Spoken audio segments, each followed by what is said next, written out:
Assalamualaikum warahmatullahi wabarakatuh. Di sini kita akan membahas mengenai soal penerapan integral dalam kehidupan sehari-hari. Dalam kehidupan sehari-hari, integral sangat bermanfaat, salah satunya di bidang ekonomi, fisika, kimia, dan lain sebagainya. Di sini pertama kita akan membahas salah satunya di bidang ekonomi. Jadi penerapan integral tersebut bermanfaat ketika untuk mencari biaya total dari suatu perusahaan. Jadi semisal contoh di sini kita diketahui suatu perusahaan elektronik memiliki biaya marginal dengan persamaan MC sama dengan 12Q min 9Q kuadrat. Lalu ditanya tentukan fungsi biaya total apabila konstanta sebesar 4 dan tentukan biaya total yang harus dikeluarkan jika diproduksi 1 unit barang. Jadi di sini sebelumnya kita memiliki biaya marginal ya. Biaya marginal itu apa sih? Jadi biaya marginal itu sendiri adalah biaya yang harus dikeluarkan ketika volume produksi menambah sebesar 1 unit produk. Sehingga suatu perusahaan apabila telah ditentukan, semisal biaya awalnya sekian, ketika biaya awal itu X maka akan dapat diproduksi Y misal.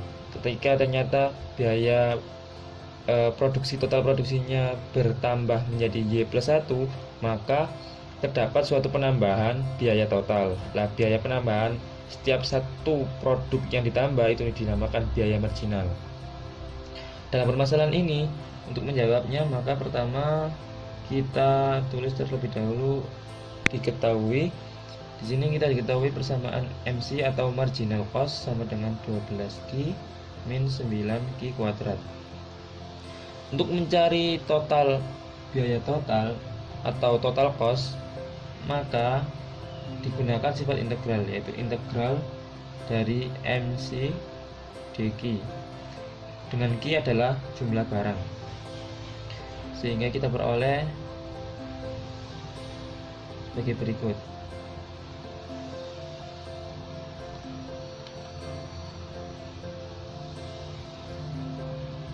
Lalu kita integralkan seperti biasa, kita memperoleh 6Q kuadrat min 3Q pangkat 3 plus 4.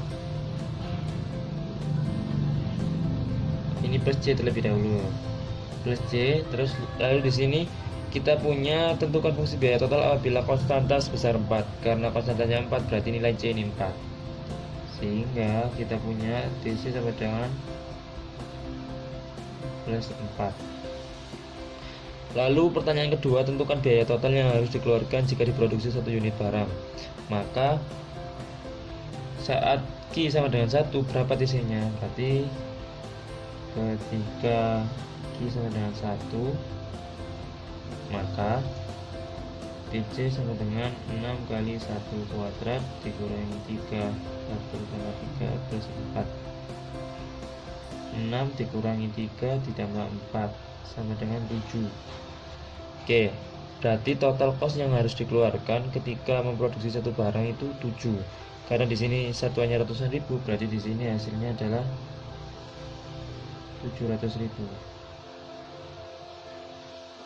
Jadi total biaya yang harus dikeluarkan untuk memproduksi 1 unit produk adalah 700.000.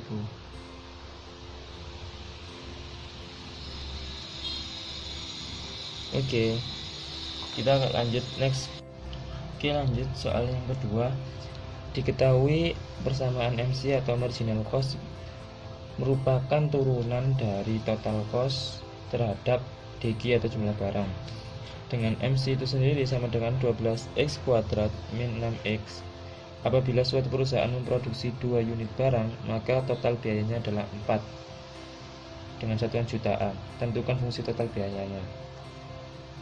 Oke, pertama kali kita diketahui ya, ketahui MC itu merupakan 12X kuadrat min 6X. Lah MC ini kan turunannya DDC, berarti kita bisa mengatakan MC itu sama dengan Fx sin X. Oke, terus Apabila suatu perusahaan memproduksi 2 unit barang, maka totalnya berarti TC ketika memproduksi 2 itu hasilnya 4. TC total cost itu misalkan FX, berarti F2 itu 4. Terus yang ditanyakan apa? Tentukan fungsi biaya totalnya, berarti kita mencari Fx.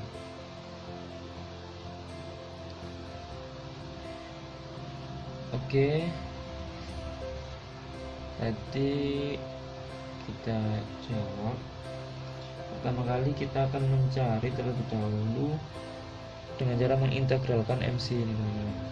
Berarti untuk mencari total cost sama dengan Fx sama dengan integral MC dq, integral 12x kuadrat min 6x.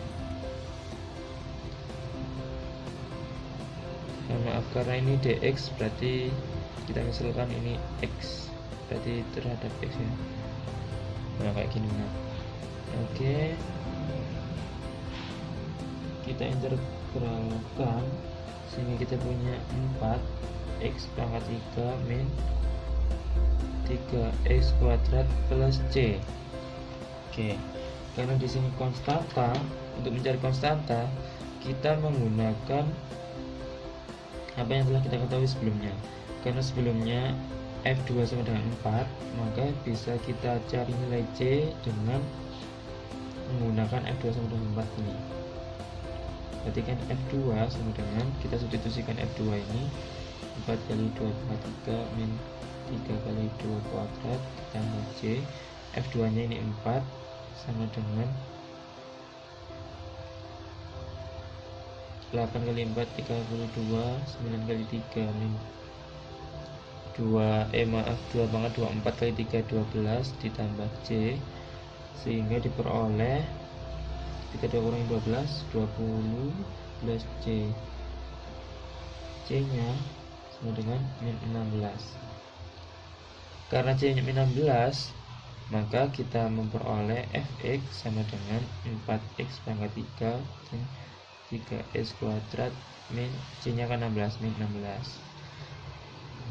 Jadi fungsi total biayanya adalah Fx sama dengan 4x pangkat 3 min 3x kuadrat min 16. Oke, next. Oke teman-teman, selanjutnya kita akan membahas mengenai soal penerapan integral. Jadi di sini ada suatu soal yang menceritakan tentang mencari suatu luas suatu lahan dengan menggunakan metode integral. Jadi ceritanya di suatu soal ini kita akan petani di daerah Batu ingin menjual lahan perkebunan miliknya. Luas lahan tersebut dibatasi dengan patokan tanah. Jadi ada suatu patokan gitu yang membatasi suatu lahan, yang mana saat direpresentasikan ke bidang kartesius terdapat 3 batasan titik, yaitu dengan koordinat 1,1, 2,4 dan 5,3. Apabila ia akan menjual dengan harga 100 juta per hektar, berapakah harga jual lahan tersebut? Jadi petani tersebut belum mengetahui luasan dari suatu lahan tersebut teman-teman. Yang diketahui itu hanya patokan-patokan yang membatasi suatu lahan, sehingga ketika itu digambar akan membantu suatu lahan. Nah tugas kita mencari nih berapa luasan dari lahan tersebut. Oke, yang pertama kita harus menggambar terlebih dahulu bidang dari batasan titik yang telah diketahui teman-teman. Oke, kita mulai. Kita menggambar terlebih dahulu ke bidang kartesiusnya. Koordinat pertama kita punya 1,1. Koordinat kedua kita punya 2, sekitar sini teman-teman, 2,4. Dan koordinat yang ketiga kita punya titik 5 di sini. Lalu kita menghubungkan dari tiap-tiap titik batasan patokan tanah tadi. Agak miring. Oke. Nah, berarti lahan tersebut kita sudah tahu gambarnya ternyata berbentuk seperti segitiga ini teman-teman. Nah, selanjutnya kita harus mencari luasan dari bangun tersebut. Karena segitiga kan biasanya rumusnya luas alas kali tinggi, tapi karena ini berbentuk segitiga sembarang, otomatis kita harus menggunakan integral untuk mencari luasan ini. Sehingga kalau kita melihat ini, kita harus pertama mencari persamaan garis yang membentuk segitiga ini, teman-teman. Jadi yang pertama kita ini misalkan fx, di sini kita misalkan hx, di sini kita misalkan gx. Nah, kita harus mencari masing-masing persamaan dari tiap garis ini, teman-teman, yang membentuk suatu bidang segitiga ini. Oke, yang pertama kita mencari fx terlebih dahulu. Persamaan garis fx. Untuk mencari ini kita ingat ketika dulu SMP untuk mencari persamaan garis. Rumusnya kan y min y1 per y2 min y1 sama dengan x min x1 per x2 min x1. Sehingga y min y1, y1 nya misal, biar jelas tak tulis lagi di sini 5,3. Y min y1 kita misalkan di sini yang y1, di sini yang y2, otomatis y min y1 per y2 3, x nya berapa ini, x1 nya kan ini, x2. Oke, lalu kita hitung seperti biasa sehingga kita peroleh 5 min 2 3. Lalu kita kalikan silang sehingga kita punya persamaan di sini min x per 3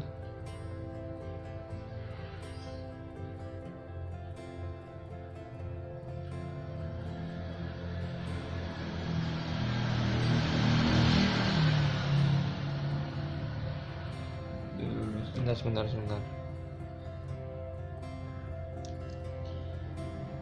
Ini setelah dipindah ke sana otomatis jadi 14, teman-teman ya. Berarti kita punya plus 14 per 3. Oke, ini yang fx. Terus kita lanjut ke gx. Gx sama rumusnya y min y1 per y2 min y1 sama dengan x min x1 per x2 min x1. Kita misalkan y1 nya itu yang atas ini, teman-teman. Berarti kita y min 4 per y2 nya 1 min 4 x min 2 per y1 nya 1 min 2. Lalu dikalikan silang, disubstitusi sehingga kita peroleh y sama dengan 3x min 2. Lalu kita mencari yang selanjutnya yaitu hx dengan sama caranya, bedanya nanti koordinatnya saja, teman-teman.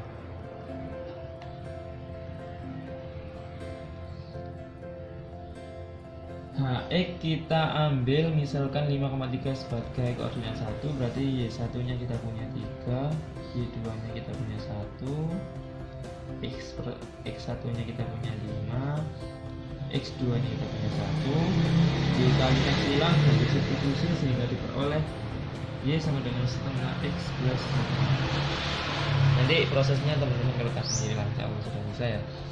Oke, kalau kita sudah tahu nih persamaannya, berarti kita bisa mencari integral dengan menggunakan bias di sini. Karena di sini ada 3 batasan, teman-teman. Berarti luas segitiga ini harus dibagi menjadi 2. Karena ketika bias, misalkan kita ambil bias tegak di sini, lalu kita jalankan dari 1 sampai 5, ini beda daerah batasannya. Di sini dibatasi gx dan hx, terus di sini ada fx dan hx, sehingga harus dibagi menjadi 2. Misalkan ini luas daerah pertama, ini luas daerah kedua, sehingga pertama kita mencari luas daerah pertama. Daerah pertama berarti kita lihat di sini biasnya itu dibatasi oleh Gx dan Hx. Kita gambarkan lagi biasnya, kita pakai bias yang tegak. Di ini kita punya Gx, di sini kita punya Hx, sehingga fungsi dari bias tersebut 3x min 3 dikurangi setengah x plus setengah, kita peroleh 5/2x min 5/2. Kalau kita sudah punya biasnya ini, berarti untuk mencari luas 1, berarti kita integral, batas integrasinya ini berapa? 1 sampai 2 kan, berarti ini integral dari 1 sampai 2 dengan fungsinya tadi 5/2x min 5/2 dx. Kita integral biasa, kita peroleh 5/4 x kuadrat min 5/2x. Bisa teman-teman hitung sehingga kita peroleh hasilnya 5/4. Karena di sini satuannya hektar, berarti kita tulis 5/4 hektar untuk luas yang pertama. Lalu selanjutnya kita mencari luas yang kedua. Biar enak kita pindah sini aja. Mencari luas daerah 2. Biasnya sama, tegak. Bedanya yang di sini fx, yang di sini hx. Sehingga fx-nya kita punya min x per 3 plus 14/3 dikurangi hx-nya setengah x plus setengah, sehingga kita peroleh min 5/6x plus 25/6. Karena itu untuk luas 2 kita lihat batas integrasinya kan dari sini 2 sampai 5, berarti batas bawahnya 2 sampai 5, fungsinya 5 min 5/6x plus 25/6 dx.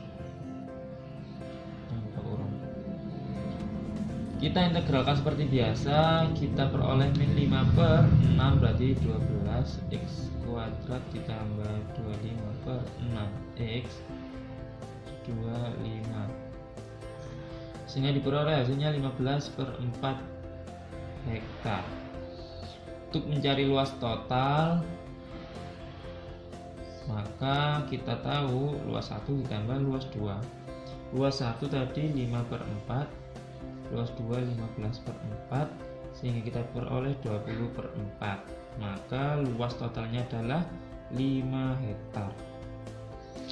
Lah, yang ditanya apa? Yang ditanya kan harga jual lahan tersebut. Kita tahu luasnya itu 5 hektar. Tiap hektar dijual dengan harga 100 juta, maka harga jual lahan itu luas lahan dikali harga per hektar, 5 dikali 100 juta, sehingga kita peroleh 5 kali 100 500 juta. Oke, jadi teman-teman, jadi harga jual lahan tersebut itu 500 juta dengan luasan lahannya itu 5 hektar. Jadi oke, selanjutnya soal penerapan integral dalam bidang fisika. Nah, penerapan integral dalam bidang fisika ini bermanfaat ketika kita mencari suatu persamaan kecepatan dan jarak. Salah satunya di sini ada soal laju suatu partikel ditentukan dengan rumus Vt sama dengan 8T min 6.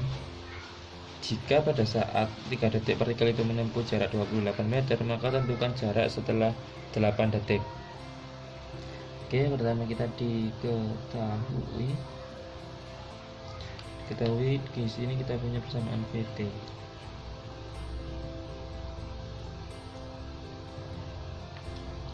Persamaan Vt, terus juga pada saat 3 detik partikel menempuh, berarti kita punya Misalkan persamaan jaraknya itu SD.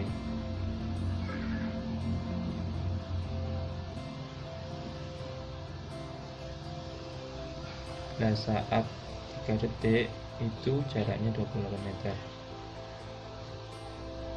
Oke, terus kita ditanya,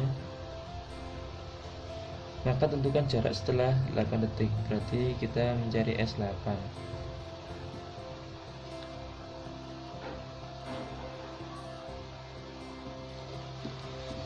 Untuk mencari ini, pertama kita akan mencari persamaan jarak terlebih dahulu. Dengan cara apa? Kita tahu kan kecepatan itu turunan dari jarak terhadap T. Sehingga untuk mencari persamaan jarak, kita akan mengintegralkan dari VT tersebut. Ini kita ST sama dengan integral VT dt. Integral 8T min 6 dt. Diintegralkan seperti biasa sehingga diperoleh 4T kuadrat min 6T dt.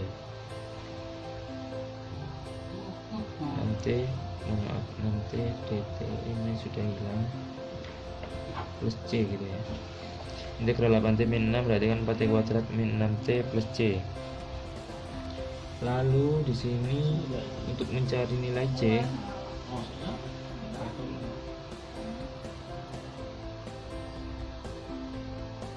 maka kita ambil di sini S3 sama dengan 28. Sebenarnya kan kita S3 sama dengan 28. Maka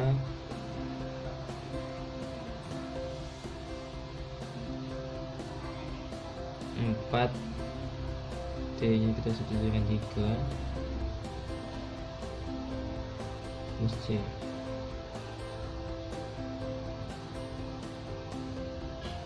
Berarti 94, 36 min 6 kali 3, 18 di plus C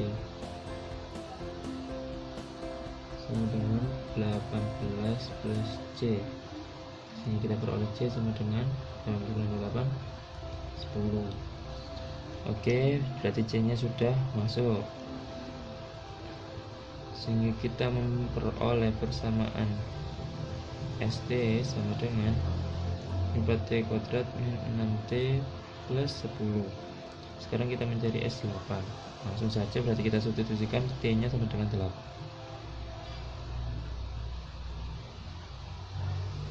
Kita hitung biasa.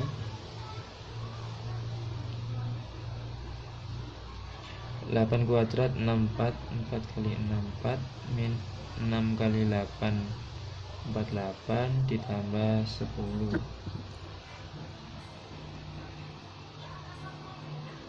4 kali 4 itu berapa? 256 dikurangi 48 ditambah 10. Ini kurangi 48, 256 kurangi 48 itu 16 kali 1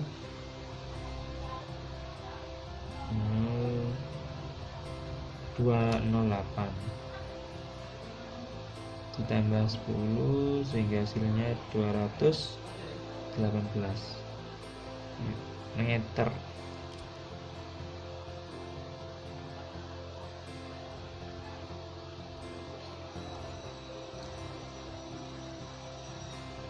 Oh, mohon maaf, 616 kurang 8 ya.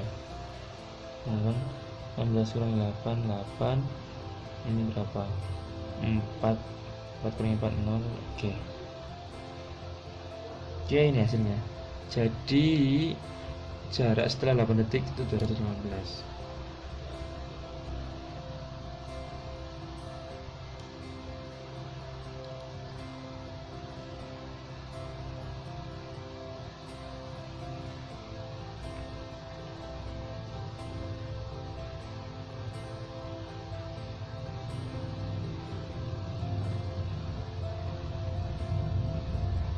Oke,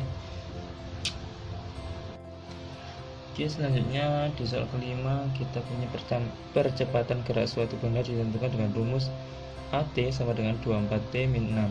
Jika pada saat 2 second benda tersebut memiliki kecepatan 30 meter per second dengan jarak 10 meter, maka berapa jarak benda setelah 3 second? Oke, pertama kita diketahui persamaan AT atau percepatan sama dengan 24T min 6. Jika pada saat 2 second benda tersebut memiliki kecepatan 30 meter per second, berarti kecepatan saat T sama dengan 2, berarti V2 sama dengan 30 meter per second. Lalu jaraknya berarti S2 sama dengan 10 meter. Maka berapakah jarak benda saat 3 second? Ditanyakan itu apa? Jarak benda saat 3 second.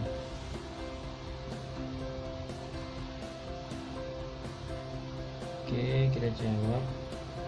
Karena percepatan merupakan turunan dari kecepatan. Kalau kecepatan turunan dari jarak. Sehingga pertama kita mencari kecepatan terlebih dahulu dengan cara mengintegralkannya. Setelah ketemu persamaan kecepatan, kita integralkan kembali untuk mencari persamaan jaraknya. Sehingga pertama kita mencari persamaan kecepatan.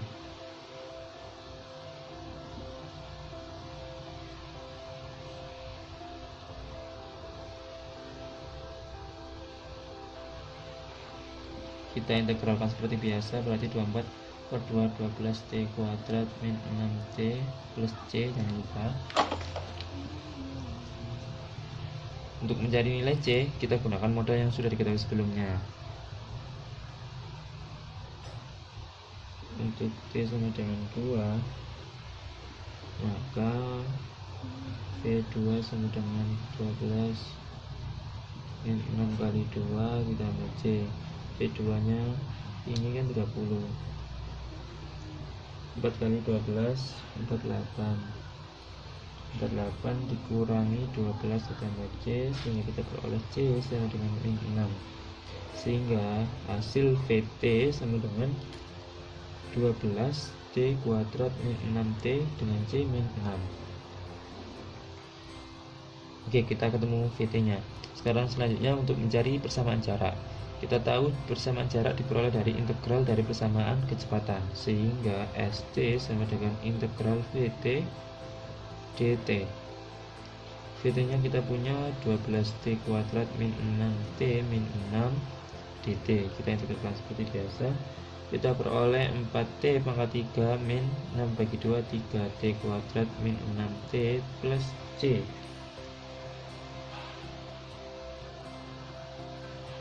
Untuk T sama dengan 2, maka akan kita punya di sini S2 sama dengan 4, berarti T kita substitusikan 2,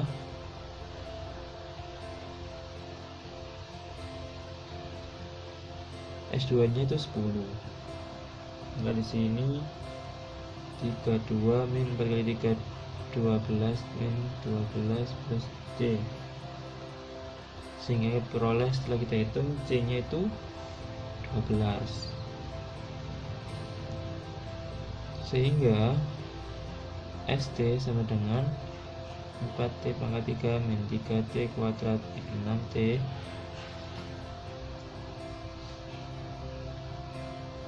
min 6T berapa? Plus 12. Yang ditanyakan S3, berarti di sini kita hitung S3. 4, T nya kita substitusikan 3,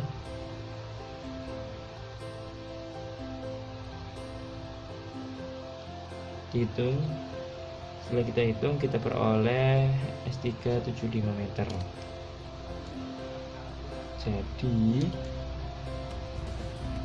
jarak benda setelah 3 second adalah 75 meter. Oke, jadi begitu teman-teman ya. Insyaallah untuk penerapan integral tidak terlalu sulit, tinggal kita harus mengerti apa yang dimau soalnya dan apa yang diketahui, terus tinggal diintegralkan, udah selesai soal seperti itu. Oke, semoga sukses, semoga bermanfaat. Terima kasih.